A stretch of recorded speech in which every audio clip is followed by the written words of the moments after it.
Ah, ça y est. Ce soir, aujourd'hui, c'est Zayin Hadar. Donc aujourd'hui, c'est Zayin Hadar, c'est le jour d'anniversaire, bien c'était le mois dernier.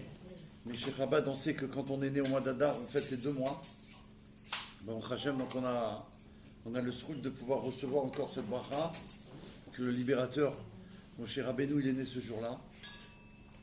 Le Rabbi, il explique que, j'ai entendu ça du Rav Ginsburg à Malach, quand il est venu à Paris pour faire la grande conférence sur Moshe Rabbeinu. En fait, la conférence était sur Mashiach. Mais quand on l'a faite, on a dit, pour pas que ça dérange les gens, on a voulu qu'elle parle de Mashiach, mais d'une manière où les gens ils vont comprendre. Et il a fait toute la conférence sur Moshe Rabbeinu. Parce que pour comprendre qui c'est Mashiach, il faut d'abord comprendre qui c'est Moshe, puisque c'est le premier libérateur. Et après, c'est le dernier. Donc ça, c'était une merveille, comment il a expliqué ce que c'était en 1h30. Ça veut dire que c'est très court. Il a dit en 1h30 des choses merveilleuses, Baruch Hashem. Parmi ces merveilles, il a dit que le fait que, puisque Moshe Rabbeinu il est né Zayin Hadar, et qu'il est aussi, Saïloula c'est Zayin Hadar, et nous on sait d'après la Torah que Moshe il est toujours vivant, il a dit comme ça veut dire que Zayin Hadar, quand c'est l'Aïloula, en vérité c'est quoi? Qu'est-ce qui se passe? C'est la renaissance de Moshe Rabbeinu. Ça veut dire que le même jour, Moshe Rabbeinu, il renaît. C'est pas qu'il part, Hasbe Shalom. C'est une renaissance, et c'est pour ça que la Torah nous enseigne qu'il va y avoir une extension de Moshe Rabbeinu dans chaque génération. Donc là, on a la preuve. Et là, et du coup, c'est en rapport avec la Torah, parce qu'on ne peut pas nous dire d'un côté qu'il est vivant, et tout ce qu'il fait, c'est éternel, et d'un autre côté, tu nous dis, il ou là. Donc le fait qu'il est parti ce mois, c'est pas qu'il est parti, ça veut dire qu'il est parti dans le sens de pour renaître. Et au même moment où il venait, le même jour, il renaît. Ça, alors bien sûr, il y a eu 120 ans, mais c'est pour nous dire qu'en fin de compte, c'est un éternel recommencement pour Moshe Rabbeinu jusqu'à la Géoula, qu'on attend maintenant à Mitzil Vachlemat tout de suite. C'est la renaissance de Melech HaMashiach. Donc le Rav Yitzhak, il m'a transmis une grande merveille qui a touché même les femmes, ça veut dire plus que je... Et d'ailleurs, je l'ai fait pour elles, et j'ai vu qu'elles étaient très touchées, grâce à elles étaient... Alors, il dit comme ça que c'est rapporté dans les Pirkei Avot. Ça commence dans la Torah que Moshe, il a reçu, Kibel, il l'a transmise à Yoshua, et Yoshua il l'a transmis, etc., jusqu'à Knesset Agdola, c'est-à-dire que ça a eu une transmission jusqu'à le grand Sanhédrin, le grand tribunal, jusqu'à Rabbi Yohanan. Là-bas, il explique d'abord que pour Moshe, il y a marqué Kibel. Il a reçu.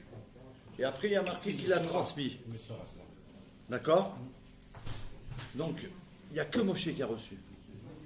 Déjà, il faut savoir ça. C'est ça que ça veut dire. Tu veux dire? Oui, il n'y a que lui qui l'a reçu de Dieu. Kibel. D'accord? Après, pourquoi c'est pas le même mot? Parce que c'est une transmission. Lui, il a transmis. Mais ce que Moshe, il a transmis à Yoshua, c'est l'intégralité. C'est l'authenticité. C'est la Gdusha et la Taora. Ça veut dire que ça a été transmis d'une manière divine. C'est pas comme nous, par exemple, on pourrait prendre un Dvar Torah qu'on a entendu, et après tu veux le ramener à la maison, on va ramener que ce qu'on pourra ramener, vous comprenez? Et là, c'est pas de ça qu'on parle. Cette transmission qu'il y a eu de génération en génération, elle est authentique d'une manière au-delà des merveilles. Comme Moshe l'a reçu de Dieu, voilà. et Yoshua l'a reçu de Moshe. Exactement. Exactement. Et eux, exactement. Ils ont eu Kebel. Mais lui, c'est de Sinaï, et eux, c'est de Moshe. D'accord? Et eux, c'est une transmission. Maintenant, le Rav, il a expliqué. Une transmission parfaite. Parfaite. Parfaite. Parfaite. D'accord? Et donc, il n'y a que Moshe qui a reçu directement d'Hachem. Et quand on dit transfert, ça veut dire quoi? Que Yoshua, comme il a reçu de Moshe intégralement, il a transmis.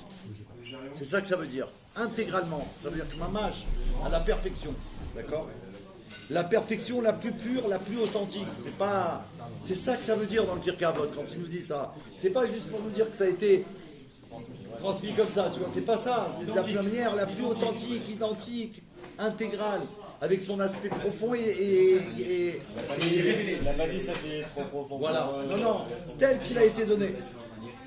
Ça veut dire que Yoshua, en toute responsabilité, il l'a reçu, et en toute responsabilité, il va la transmettre. Et ça va être comme ça jusqu'à Rabbi Yehuda Nassi. C'est-à-dire qu'il a transmis même la Gdusha, même la Tahora, la pureté, la sainteté. C'est ça qu'on veut dire. C'est des choses, normalement, à la limite, on pourrait dire, c'est intransmissible. Comme c'est des hommes d'un niveau supérieur, et qui sont tous considérés comme Moshe, puisqu'ils sont Moshe, alors Baruch Hashem, ils ont pu transmettre intégralement. Pourquoi on a perdu autant? Alors après, il dit que jusqu'à Rabbi Yehuda Nassi, et là, Rabbi Yehuda Nassi, lui, le prince, il s'appelle Rabbi, comme notre Rabbi Baruch Hashem. Alors lui, il a vu que, à son époque, il a vu qu'à partir de lui, c'était plus possible de transmettre comment dire, avec la même responsabilité, avec la même authenticité. À partir de Rabbi Yehuda Nassi, étant donné que les générations, elles ont descendu vraiment, c'est arrivé à un niveau où c'était plus possible. C'était plus possible de transmettre avec la même authenticité. Donc qu'est-ce qu'il a fait Rabbi Yehuda Nassi? Puisqu'il a vu que c'était plus possible, comme lui c'est le Rabbi de la génération, d'ailleurs il s'appelle Rabbi, et d'ailleurs dans la Gemara c'est rapporté, des fois il y a son nom, et des fois il n'y a pas son nom, il y a marqué que Rabbi, et dans la Gemara on sait qui c'est, comme notre Rabbi. Il a fait le Rabbi. Et quand tu dis à quelqu'un le Rabbi, il a dit, les gens ils savent de quel Rabbi on est. Chaim. Soyez les bienvenus. C'est une bracha de Moshe Rabbeinu en live.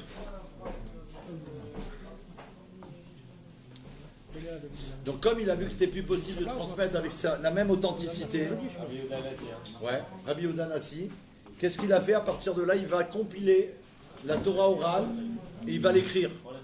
C'est pour la première fois dans l'histoire du monde qu'il va prendre sur lui que la Torah qu'on se transmettait de bouche à oreille intégralement, d'une manière authentique, c'est la première fois qu'il a dit là.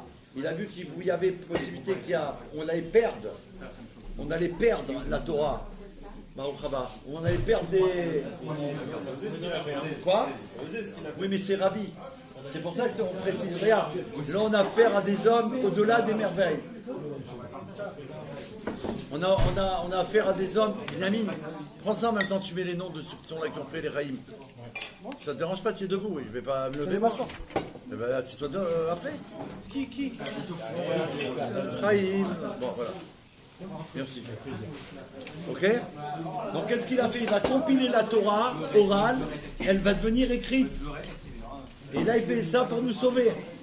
Parce que s'il ne faisait pas ça, on aurait pu perdre la Torah, on aurait pu perdre cette transmission. Donc à partir de Rabbi Yehuda Nassi, on va recevoir la Torah autrement. Ça veut dire quoi? Ça va être de maître à élève. Il va y avoir donc des yeshivot qui vont la Mishnah, d'abord Rabbi Yehuda Nassi, la Gemara, le Talmud, et après, ça va être transmis de maître à élève, dans les yeshivot. Et donc on va la garder, on va l'étudier, on va l'appliquer. On va en parler quand ils sont à Yeshiva, ils trouvent un Talmud, une Gemara, ils rentrent dedans, comme on connaît, comme jusqu'à aujourd'hui. C'est ça qui a permis qu'on tienne dans l'exil. Ok. Maintenant, là, le Rav, ce qui m'a dévoilé, c'est au-delà des merveilles. Ça, c'est le cadeau de Moshe Rabbeinu qu'on a eu.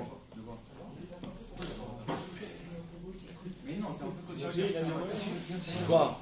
Non, je dis c'est grâce à Moshe parce que n'oubliez pas qu'on commence Moshe, Kibel, Torah, Misinaï, et il va. Donc c'est de ça qu'on parle là.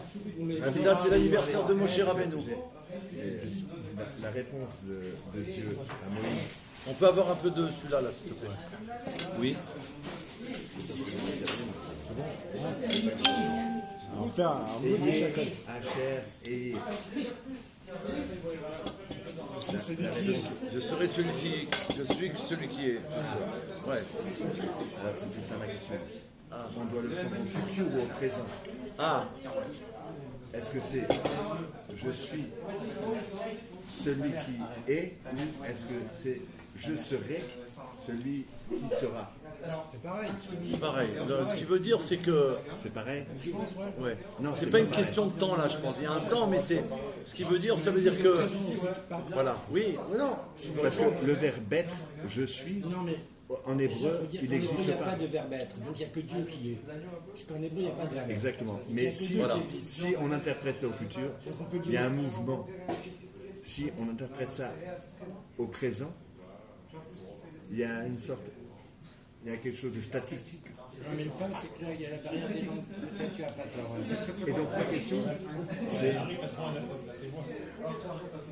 et mieux que ça, on peut mixer. Le Kadosh Baruch Hu, il est, Ayez, Hachem, il est et il sera le même. Ça veut dire qu'il est là avant le monde, dans le monde et après le monde, le même. exactement, l'éternité. Voilà, le même. D'accord? On peut mixer la réponse. Il n'a pas changé. C'est pas je suis qui je suis, c'est je serai qui je suis Oui, ou je suis qui je serai. Exactement. Voilà. Donc il n'y a pas de problème. Eh, si, Oui, non mais ça veut dire que Il est venu, mon on retrouve un Kadosh Baruch Hu partout. Ça veut dire qu'il était, il est, il sera. C'est toujours à Kadosh Baruch Hu. À l'époque de avant le monde, à l'époque de la création du monde et après la création du monde. David, vas-y. Avec le Tania Kadisha, on a vraiment toutes les réponses que. Je ne sais pas si c'est le levé ce soir, mais dans Tania, l'œuvre du premier Rabbi Lubavitch, on a la réponse à ces questions-là. Justement, on va parler de Admor Hazaken. Justement, alors c'est ça, la réponse, elle arrive. mais je ne sais pas si on a les réponses. Non, la réponse, nous, on l'a pas. Mais le rabbi nous la transmet, parce qu'un rabbi, c'est Moshe Rabbeinu. Donc comme c'est Moshe, il peut nous transmettre. Nous, Et justement, c'est ce qu'on a dit. Kibel Torah, il a reçu la Torah. Le seul, c'est Moshe Rabbeinu. Donc puisqu'il a reçu lui, le seul de Dieu, alors lui, ce qu'il nous dit, c'est l'intégralité de Dieu, ce qu'il a reçu. C'est ça. C'est pour ça qu'il faut avoir un attachement qu'à Moshe Rabbeinu. Parce que ça veut dire, non, c'est pas que... Oui. on prend ce que les sages nous ont dit comme des faits, évidemment, comme une base. Oui. Maintenant, et parce qu'on est, et c'est ça l'étude, on peut tout remettre en question. Mais... Oui. On peut tout remettre en question, ça veut dire quoi? Non, quand vous dites ça, vous voulez dire quoi? Que l'art de l'étude, c'est de couper un cheveu en quatre, dans le sens de la longueur. D'accord. Non, quand il veut dire remettre tout en question, c'est pas que ça veut rien dire, ou que tout ça c'est faux, Chas v'Shalom. C'est qu'on peut prendre, monter et démonter à l'infini, et en vérité, on arrivera toujours à la conclusion qu'il n'y a rien d'autre que Dieu. En od milvado. Cher ami, Donc on va pouvoir... la thèse scientifique du Big Bang nous dit, je parle de physique, ça rejoint le premier mot de la Torah. C'est expliqué. Bereshit, il y a eu un commencement. C'est chez les Non, il n'y a scientifiques. pas eu d'un commencement. La Torah, elle commence comme ça. Non. Les Rebbeim disent que Bereshit, il y a eu deux commencements. Beth, Réchit. Beth, Réchit. Deux commencements. Donc il y a eu un commencement. Oui, bien sûr qu'il y a un commencement. Dieu, pour créer le mais monde, il ça a pourrait- fait. Oui. J'aimerais faire un lien avec les scientifiques. Qui, pour eux, c'est relativement nouveau, ça date des années 60. Avant, on te parlait de l'éternité, il n'y avait pas de commencement. D'accord.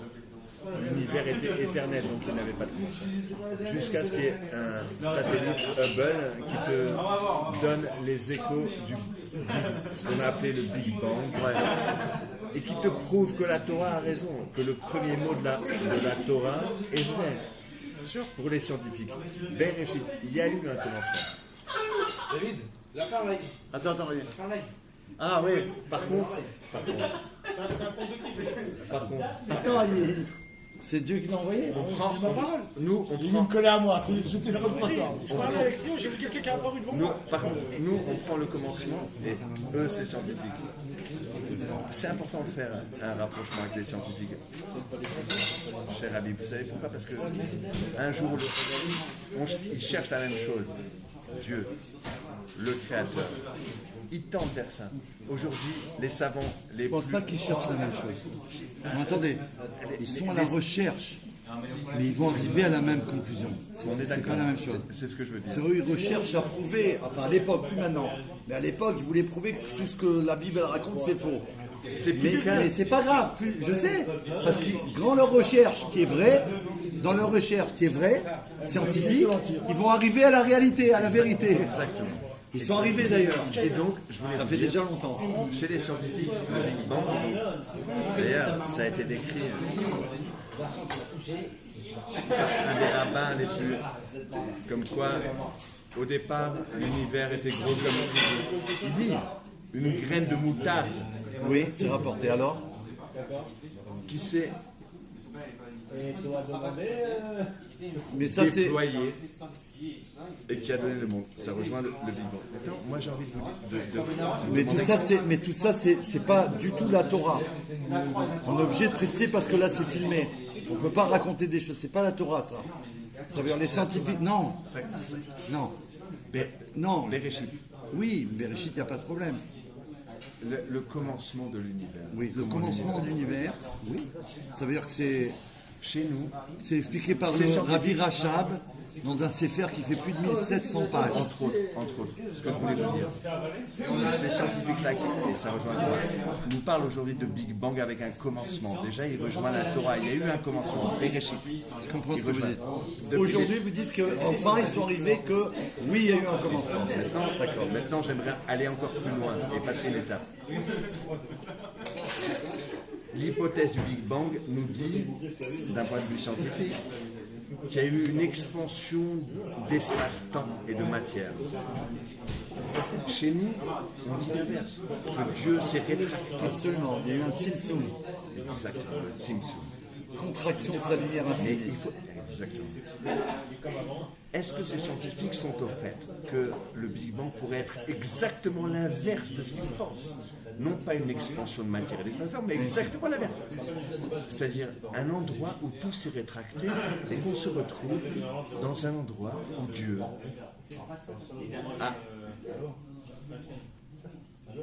s'est enlevé. Et donc on est là dans un espace vide de ce qu'il y avait avant ce fameux Big Bang. Mais c'est exactement ce qu'a marqué dans la Appelons Torah. ça exactement. C'est que ce Tzimtzum, il a fait un vide en lui, et de ce vide-là est apparu le monde. Exactement. Ce qui va devenir le monde. D'accord? Mais ça va, vous vous rendez compte, ça va totalement à l'inverse des plus grandes théories physiques. C'est exactement l'opposé. Les plus grandes théories physiques sur lesquelles tout le monde s'accorde, qu'il y a eu un Big Bang, c'est-à-dire une explosion de l'espace-temps, de la matière et de la lumière et de tout ce que vous... Ça pourrait être totalement l'inverse. Et nous, chez nous, les Juifs, on sait ça. C'est que c'est l'inverse. C'est que ce Big Bang-là, il a effectivement eu lieu, sauf que ce Tzimtzum a été le retrait de ce qu'il y avait avant. D'ailleurs, les physiciens eux-mêmes, avant, ils vous disent, on ne sait pas ce qu'il y avait. Voilà. Appelons ça. C'était or, ça. la lumière. Non, mais c'est exactement ça que le Rabbi Rachab il explique. En vérité, c'est qu'il commence au Big Bang. Mais avant, ils n'ont pas accès. Donc du fait qu'ils n'ont pas accès avant et qu'ils commencent là, il leur manque quelque chose. Et il n'y a que le peuple juif, parce qu'il a une âme divine en lui, et il a une sagesse divine, et qu'il a en plus, c'est-à-dire il a le réceptacle, l'âme divine, et il a le cadeau de Dieu, la Torah, donc il va avec le Kéli, qui peut comprendre au-delà du commencement, ce qui leur manque. Donc là, ils vont arriver à ça. Donc c'est intéressant ce qu'il dit. Quand ils disent que maintenant, ils arrivent à comprendre qu'il y a eu un commencement, ça veut dire qu'ils vont arriver à comprendre que pour qu'il y ait un commencement, il fallait qu'il y ait quelque chose avant. Ouais. Non, mais Khila, tu comprends? Qu'est-ce que tu veux nous dire? Il fallait qu'il y ait quelque chose avant, parce qu'un commencement, ça commence pas comme ça. On va donner un exemple. Si tu, Dieu peut se cacher dans le commencement. regarde, quand tu fais un Fabringen comme ce soir, tu donnes rendez-vous à telle heure, tu dis aux gens de venir. Non, c'est. Avant de venir, ils ont préparé quelque chose. Il faut qu'il y ait un magasin, des tables, des chaises et tout là. Tu comprends? Il y a un sang. Avant qu'on rentre au Fabien, qu'on démarre à 20h30, il y a eu toute une préparation. Donc avant le Big Bang, qui eux pour eux, et le commencement, il y a eu quelque chose, il y a eu une achana. La achana, elle est étudiée dans la Chassidut Chabad. Elle est en long et en large. À quoi tu penses? Dis-nous.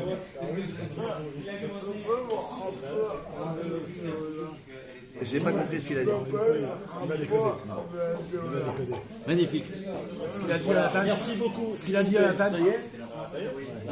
Qu'est-ce qu'il a dit à Nathan? Il a dit le temps. Il a dit quel rapport avec la Géoula? Quel rapport avec la Géoula? Nous on parle de Géoula, mon frère. Quel rapport? Tu as voulu qu'il parle? Ça t'apprendra, mon frère. Nous on est là pour parler. Alors la Géoula, c'est ça. Il a dit comme ça. Il a dit ça. Quel rapport avec la Géoula? Ah non, je te promets, je ne peux pas me permettre de répondre. C'est ça que tu as dit ou pas? Non, je ne peux pas. Non, avec plaisir. Non, mais c'est lui, tu lui as posé la question. Je voulais savoir qu'est-ce que tu dis toi. Alors on va dire la réponse avec la. Non, en vérité, sa question, c'est pour qu'on parle de Géoula. Donc la Géoula, c'est quoi de la savoir. Géoula? La Géoula, c'est la délivrance du monde. La délivrance que Dieu il a promis au peuple juif et au monde entier. Donc on en revient toujours à la même chose. Donc on en revient toujours à la même chose. Le but de la création.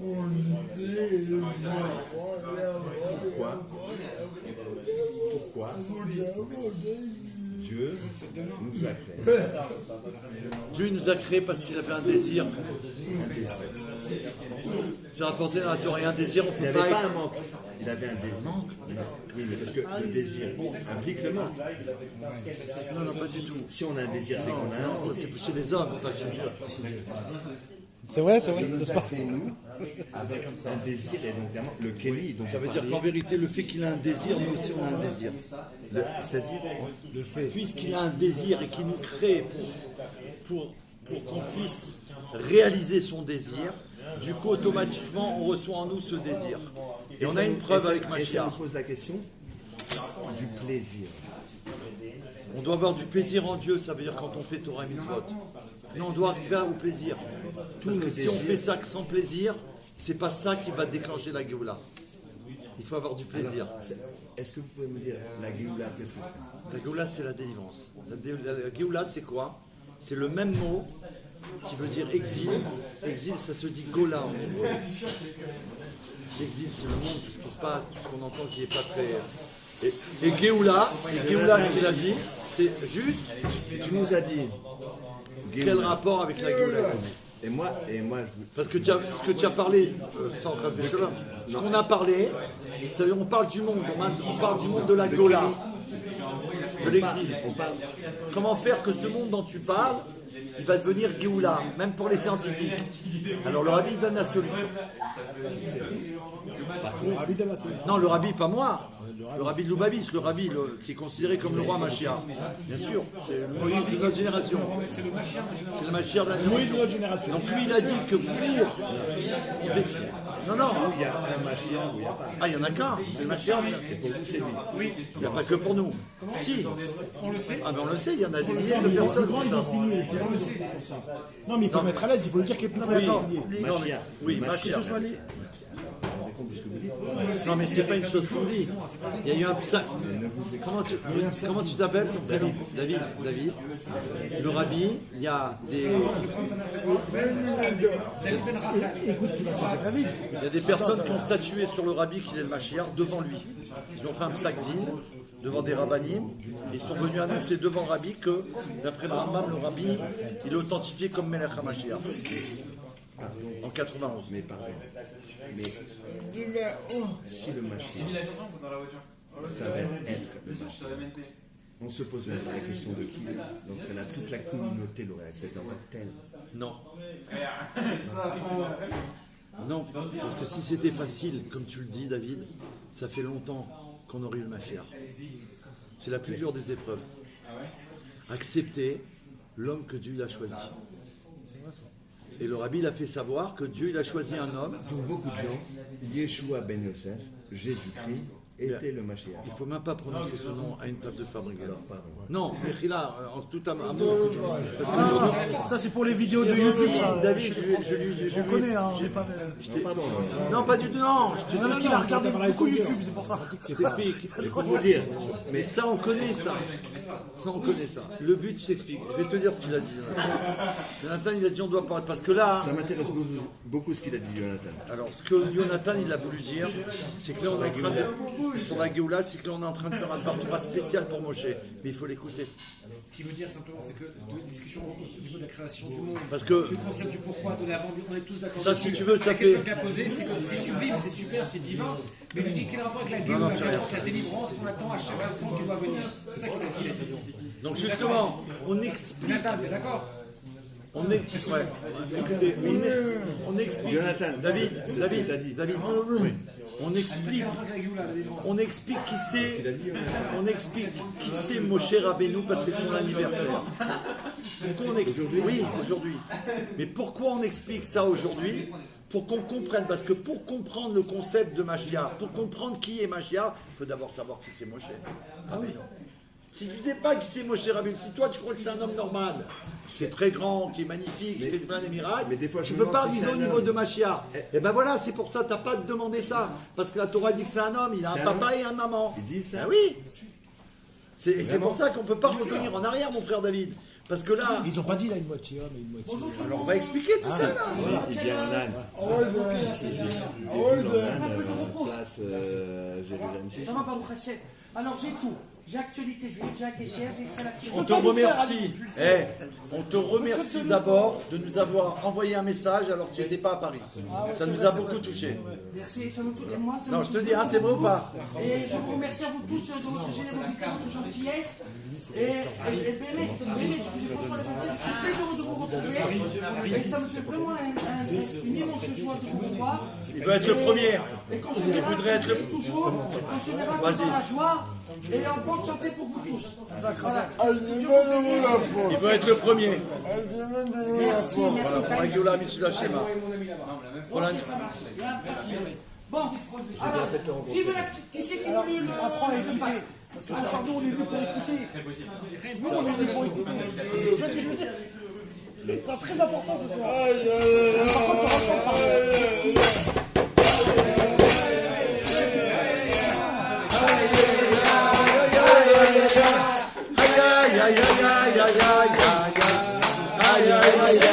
C'est comme si on amène un gâteau ou un bon dessert et quelqu'un il vient et il te parle, et pour te dire et c'est où le dessert? Et on se dit ça fait 1 heure qu'il est servi. Il est devant toi. Alors donc il faut le manger, il faut le goûter le dessert. C'est ça que ça veut dire. Donc aujourd'hui,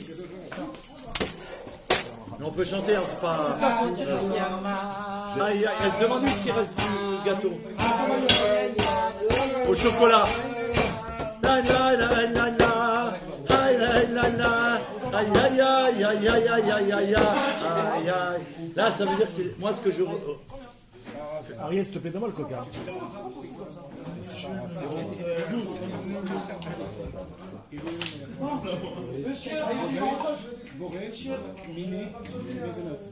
L'actualité juive.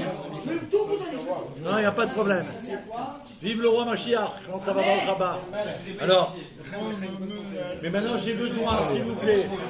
On a besoin. Je sais, il n'y a pas de problème. Merci. Ça. C'est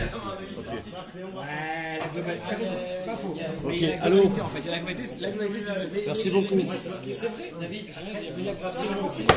Mais la globalité, l'ambiance. Mais c'est vrai. Qu'est-ce qu'on fait là? On refait une bande?